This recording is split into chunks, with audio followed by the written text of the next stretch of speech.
இந்த டாஸ்மாக க்ளோஸ் பண்ணது 717 டாஸ்மாக க்ளோஸ் பண்ணியிருக்கதா பல பேர்கிட்ட வந்து ஒரு நல்ல ஒரு அப்ரோச் மாதிரி இருக்குது இல்லை சார், நீங்கள் எப்படி பார்க்குறீங்க? ரொம்ப ஸ்ட்ராங்காக ஸ்ட்ரைட்டாக அவர் வந்ததுலேருந்து செய்கிற ஒவ்வொரு விஷயமும் பிரமிப்பாக இருக்குது.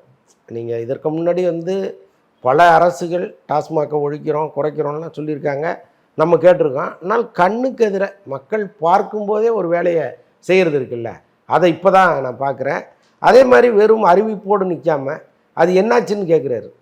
நான் வந்து சொன்னனே, எனக்கு அதோட ரிப்போர்ட்டை கொடுங்க, எத்தனை கடைகளை குறைச்சிங்க, என்னென்ன பண்ணியிருக்கீங்க, இன்றைக்கி எடுக்கப்பட்ட நடவடிக்கைகள் என்ன, இதெல்லாம் அவர் தினந்தோறும் கேட்குறாரு.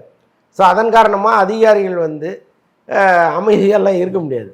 அவங்க கட்டாயமாக என்ன செஞ்சாங்கங்கிறதுக்கான ரிப்போர்ட்டை கொடுத்தாகணும். ஸோ அதெல்லாம் வந்து இது தொடரும்னு நான் நினைக்கிறேன். கட்டாயமாக இந்த அதிரடிகளை அவர் எல்லா துறைகள்லையும் செய்யணும். Okay sir. இன்னொரு பக்கம் திடீர்னு ஒரு ஃபோட்டோ பார்த்துருப்பீங்க, அவர் வந்து வீட்டிலேருந்து சாப்பாடு எடுத்து வந்து சாப்பிட்றதா.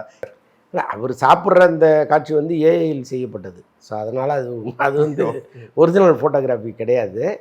ஆனால் அதே நேரத்தில் அவர் வந்து ஒரு அரசு ஊழியர் எப்படி வேலை பார்ப்பாரோ அந்த மாதிரி தான் வேலை பார்க்குறாரு. 8 மணி நேரம் பார்க்குறது. ஆமாம், காலையில் வீட்டிலேருந்து கிளம்பும்போது மதிய உணவையும் சேர்த்து எடுத்துகிட்டு வராரு, அங்கேயே சாப்பிட்டு ஈவினிங் வரைக்கும் வேலை பார்த்துட்டு அழகாக வீட்டுக்கு போகிறாரு. இதற்கு முன்னாடி உள்ள முதல்வர்களுக்கும் வீட்டில் இருந்தால் சாப்பாடு வந்திருக்கும். அல்லது வந்து அவங்க அங்கே இருக்கிற நேரத்தை குறைச்சிட்டு வந்துட்டு சீக்கிரம் வீட்டுக்கு போயிருக்காங்க. ஸோ அதுதான் நடந்திருக்கு. பட்டு நான் ஸ்டாப்பாக இவ்வளோ நேரம் உட்காந்து அங்கே வேலை பார்த்ததுங்கிறது கொஞ்சம் புதுசாக இருக்குது. பட் இது தொடரணும்.